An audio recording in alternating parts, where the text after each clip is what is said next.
According to Goodreads, I've read 27 books this year. How is that even possible? It's like March. Hey everyone, it's Jananie and welcome back to my channel, This Story Ain't Over. So today I am coming to you with a fun wrap-up video. These are all of my recent reads, books that I've read in the past month or so, and there's about 8 of them on this list, and most of them I read in February and a few at the beginning of March. So I really enjoyed a lot of these and I just wanted to give you my thoughts on them. I think there was only one that I gave less than 4 stars to, which isn't surprising since I usually rate pretty high, because if I liked a book, if it like hit me in some way, I'll probably give it 5 stars, but if it was like a little lacking, I'll give it 4, and if I just simply enjoyed it but didn't really feel like I got a lot out of it, then it'll probably be around a 3.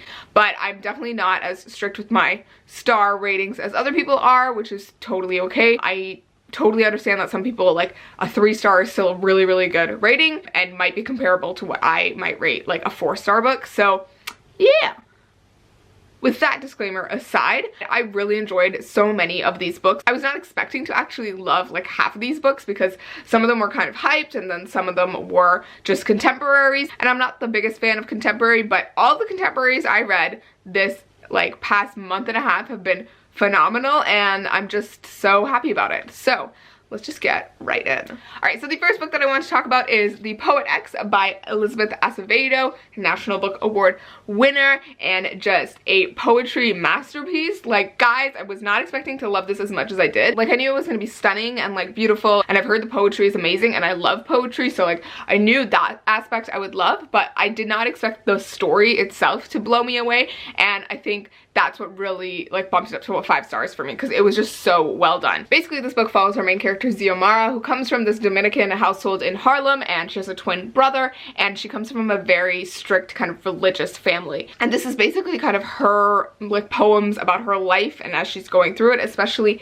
in this particular part of her life when she starts to grate against all the expectations that her family has for her, especially her mother, and she starts dating someone new and she gets involved with this poetry club at her school, and she's never kind of used her voice and spoken up and let out her true feelings. And it's basically her journey of realizing everything that everyone expects from her and trying to find a way to, you know, be able to get what she wants as well, and to realize her own dreams and her own wants and desires. It was so freaking beautiful, guys. Like, the poetry is so stunning and amazing, and there are so many lines that I want to like circle and underline and just write down for later. And I actually listened to this on the audiobook while reading it on the ebook, and I got the physical copy afterwards, but it was such an experience listening to the audiobook. I definitely recommend it if you're planning to pick this up, because the author herself narrates it and it does have this like slam poetry vibe, so it totally adds to the atmosphere of it. And there's also a lot of parts with Spanish in them, so like it's just nice to hear it as it would be said instead of me trying to figure out how to pronounce these words. And this was definitely not like a fluffy read at all. It was like terribly gutting. Like, I've noticed that as a theme amongst all of the books that I've read recently, is that they all gutted me in some way, and like I feel like I'm the better for it, but like it was just, there were parts of this book that were so like painful and hard to read because Xiomara was going through some really like hard things, but just seeing her like go through everything was just so endearing. And also just the family aspect of this book, her family plays a really big part in it, and it also plays a lot into the ending of the book as well. And so seeing how Xiomara is kind of like negotiating these relationships was really interesting and really endearing. And I feel like families don't play a big enough part in YA books, so I just loved seeing that kind of representation. Xiomara's brother is also gay in this book, so there's that representation, and it was really cute because he is like an anime lover, so there's a bunch of times where Xiomara is like, yeah, he's just like watching an anime or reading a manga or something like that, and that was super cute. I love Xiomara as a character. She is very feisty, but she's also one of those people at the beginning who is, you know, been taught and thinks that she has to silence her own voice, and you know, she can't speak up and that she shouldn't show people the true way that she is. And it was just so endearing seeing her kind of open up and try to find people like her, and she sort of finds like a found family within the poetry club that she joins, and that was really endearing. But there's this really gutting scene towards the end of this book that like, oh, it's between Xiomara and her mother, and it involves like this book of poetry that she's had, which her mother finds and kind of goes ballistic about.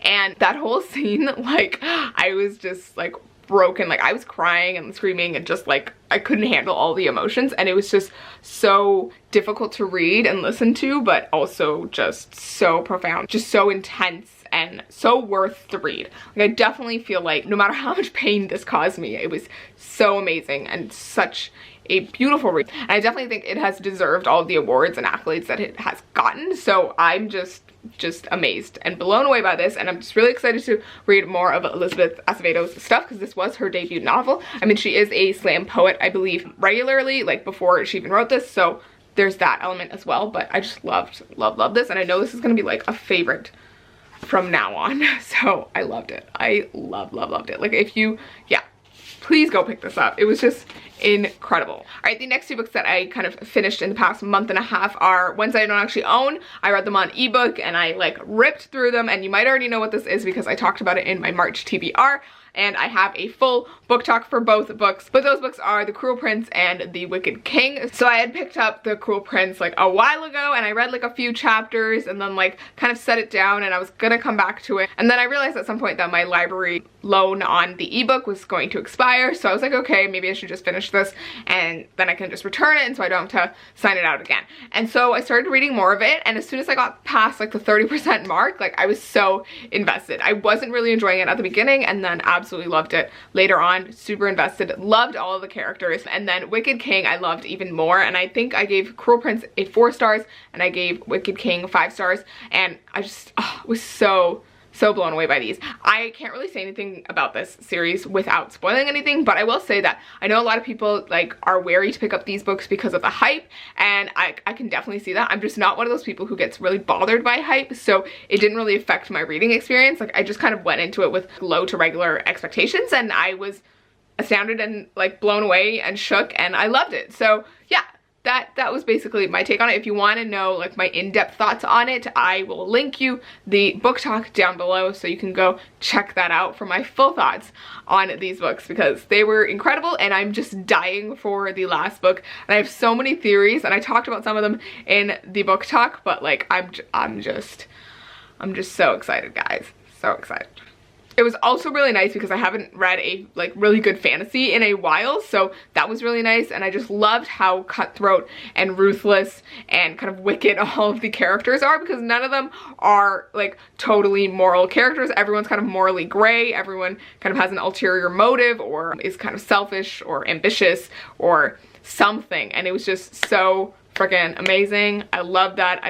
It was nice to read about not totally good characters. So yeah. All right, the next book that I have here is one that I reread for like the 3rd time, and this was actually for a class, and that is Antigone by Sophocles. It's a Greek tragedy, and I read this for a classics course in high school, and then I read it again after that because I just love it, and I read it again for a tragedy course this year and loved it again. So yeah, this is my 3rd time reading it. I absolutely love it. It's a very short play. It's the 3rd in a trilogy of plays. If you've heard of the Oedipus cycle, it's the 3rd one in that like series. And if you know the story of Oedipus, it's basically this tragedy about this man who's this king of this city, and he finds out that there's kind of like a plague or something wrong with the city, and they need to purge this wrongness from it. And so they're trying to figure out what this wrongness is, and then they find out that like this wrongness happens to be the killer of the previous king before Oedipus was king. And then as the play unfolds, you find out that Oedipus is actually the killer of the previous king, and when he was a child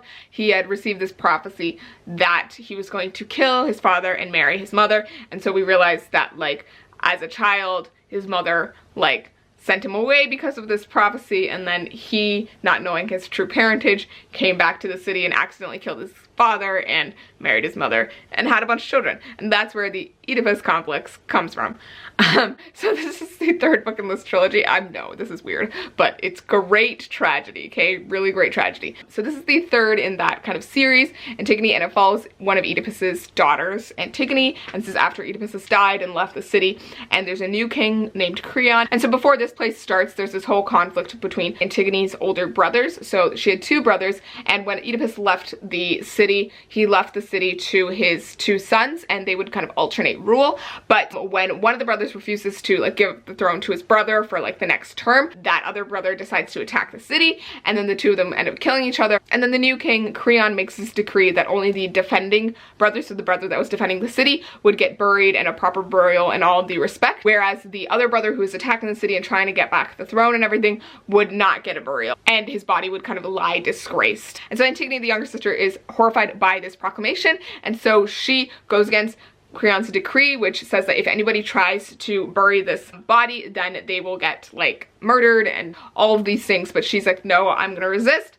and I am going to bury my brother because, you know, this is an act of piety, but also he's my brother, all these things. And so she buries him, and then we later see like the unfolding conflict from that, and how Creon realizes that he's wrong, and how Antigone is this like epic badass character, but also she has some flaws. And it's just a really great play, guys. I love tragedy. I think I mentioned this in my March TBR. I love sad things, but like it's really good, well done sad things. So yes, Antigone, love it. It's a great play if you're looking for like a good, tightly plotted play. Great one. Okay, the next book that I finished in the past month and a half is one that I like was not expecting to love this much. Like I knew I was gonna like it, but I didn't know I was gonna love it this much, and it was just so cute and adorable, but also really great, and had some really like, you know, intense and like gut-wrenching parts, like heart-wrenching parts, and parts where I want to cry, and it was just overall amazing. And that is American Panda by Gloria Chow.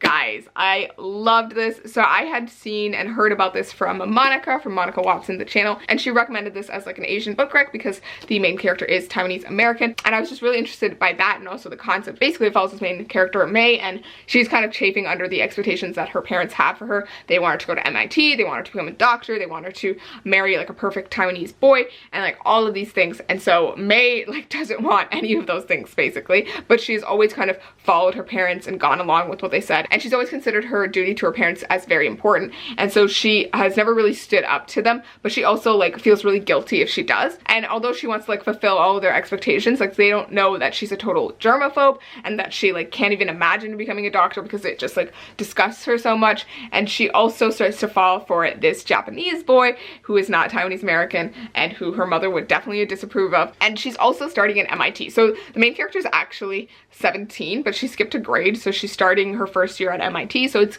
sort of a college book. It's just like interesting because she's getting this new freedom at MIT, but then, you know, she is also really hanging on to her parents and to her family. And then there's also this element of the fact that she loves to dance, and that she wants to open a dance studio, and that's kind of her real dream, but she feels the need to like fulfill her parents' expectations. And so it's the story of her realizing that her wants and her passions and her desires are just as important as, you know, being a good, dutiful daughter. And it was just so freaking beautiful. And there's also this element of May's older brother. So you find out that her older brother, who's I think 9 years older than her, got disowned by her parents for disobeying them and for deciding to marry this girl that they didn't approve of. And so they disowned him, and she hasn't seen him in like years. And so there's also that element of her kind of reaching out to her brother for guidance and advice, and when she realizes that she can't fulfill all of these things that her parents want. And it was just so well done. I felt like there were so many things that like I related to in terms of like that whole child of immigrant parents situation, and so that was really interesting. And May is just such a like sweet and endearing character, and I feel like there's a lot of these stories where like a kid is like chafing under their parents' expectations, but this one was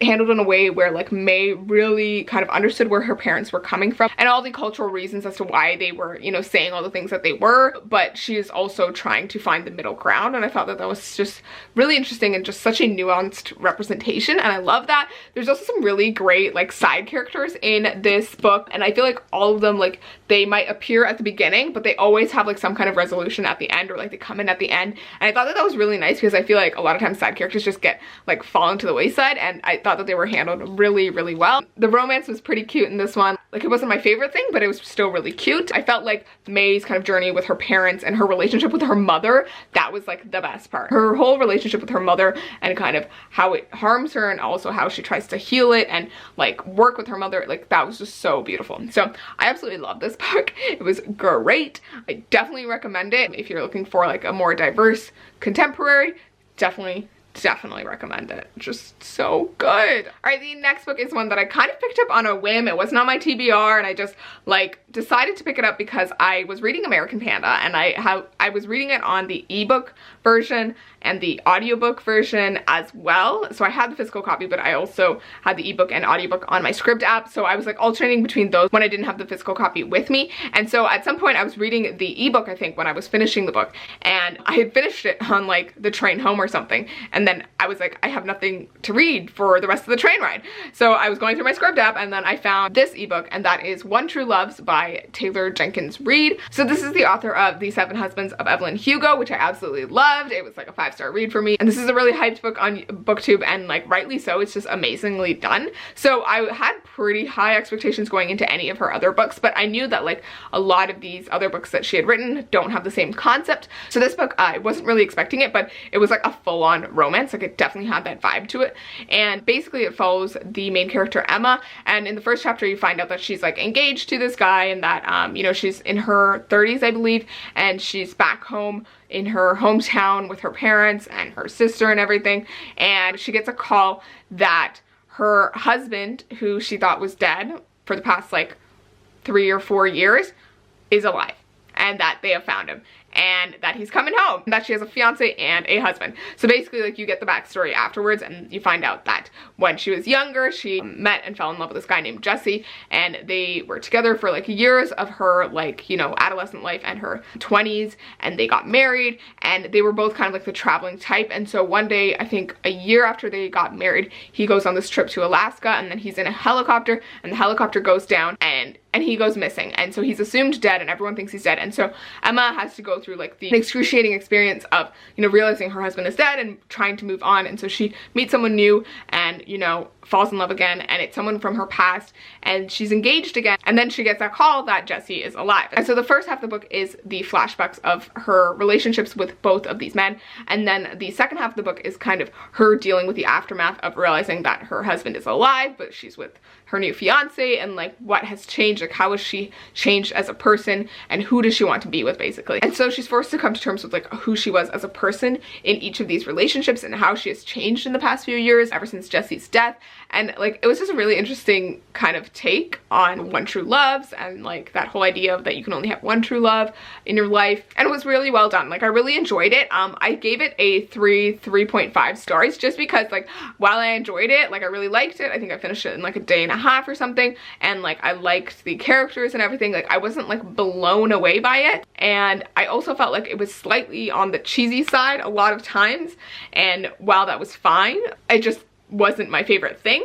And I also felt like most of the book was sort of predictable for me, and so that was another thing. But I still really enjoyed it, and I definitely think that the whole message towards the end of the book was very like beautiful and gratifying, and I loved it, and like I loved the way it ended and just the way it was told as well. But I do feel like it wasn't like the best of this author's work. It definitely wasn't as like amazing as The 7 Husbands of Evelyn Hugo, so I think that expectation was also on it for me. But yeah, I still really enjoyed it, and it was still great, and I like definitely recommend it if you're looking for like a romance book or something kind of heartbreaking and heart-wrenching but also just really beautiful. Definitely recommend it. All right, and the last book that I have for this recent reads wrap up, the last book that I read in the past month and a half-ish, which I actually finished last night, is The Love and Lies of Roxana Ali.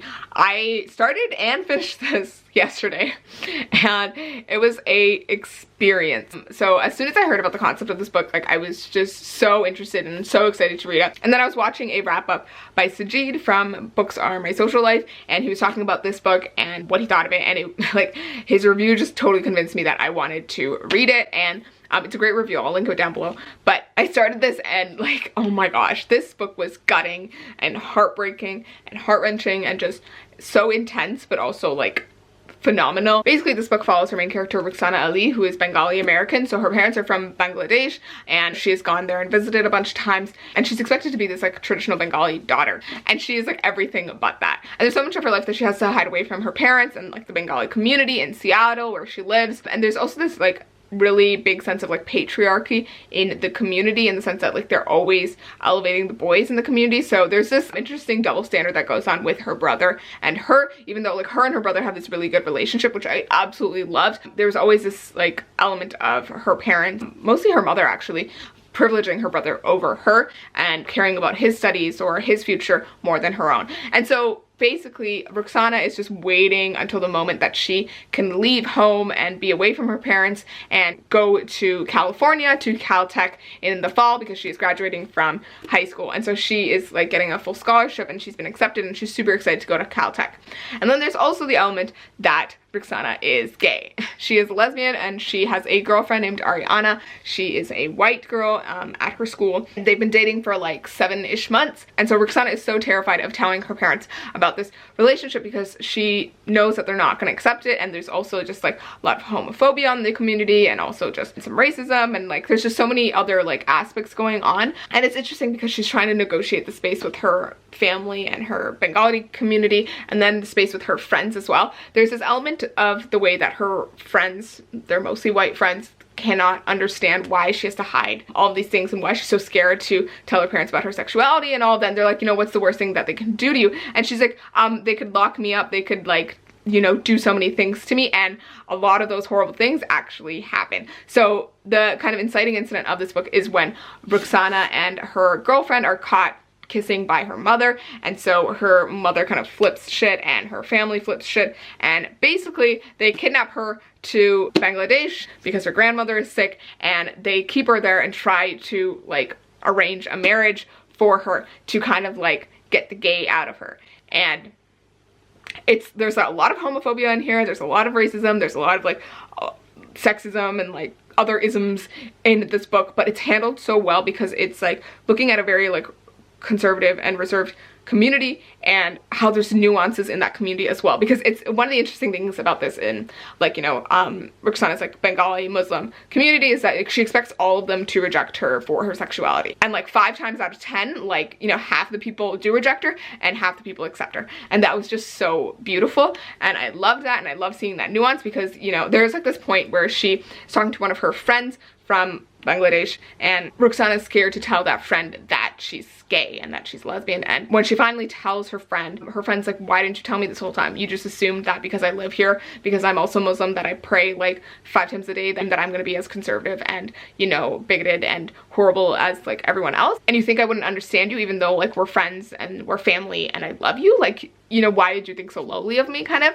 And it was such a beautiful moment because like you can see the fallacies in Roxana's thinking as well, and like the prejudices that she was holding against her own community as well. I just loved seeing that. So this book was just so well done. There were parts where I wish like we got more of an emotional push towards the end, I feel like, or we got more of Roxana's emotions, but it was still really well done. It was so gutting, so heart-wrenching. Like, this book does not pull any punches, and it's a very stark reality of like what LGBTQ plus communities go through in some of these communities, some of these like reserved conservative communities. And although it was like really bold and at sometimes like very harrowing and intense and very sad and like really horrible at times, it also has like an underlying element of hope, and I just love that. And like for every character that was being horrible and, you know, not accepting Roxana for her sexuality, like there was always a character who was there for her and helping her, and I just thought that that was just so amazing and lovely. And I also feel like this book really handled a lot of the complications that come with this kind of situation, and the relationship between Roxana and her girlfriend Ariana is not always sunshine and rainbows. I feel like a lot of other books like will just show like this perfect relationship that doesn't go through any problems while one character's going through all these issues to be accepted by a community. And I feel like this book was very nuanced in its representation of the fact that, like, you know, sometimes the person you love is not always there for you, or it can't always understand you, and like you have to work towards that. And I thought that that was absolutely amazing. So yes, there's so many amazing things about this book, and like the fact that I read it so quickly was just like a testament to that. I also will say that I actually listened to this on audiobook for most of it. So I had the physical copy and I was like following along as I was listening to the audiobook, which I got on my Scribd app. And it was just really nice and interesting because there's a lot of like accents of like her relatives and her family that come in, and which I feel like added to the atmosphere of it, because I could just like imagine these aunties and uncles like, you know, talking in these accents, and it was just super great. It was also really interesting because a lot of the like foods were very similar to like some of the foods that my family cooks, so that was really nice. And then just the whole element of her like going shopping for saris and getting like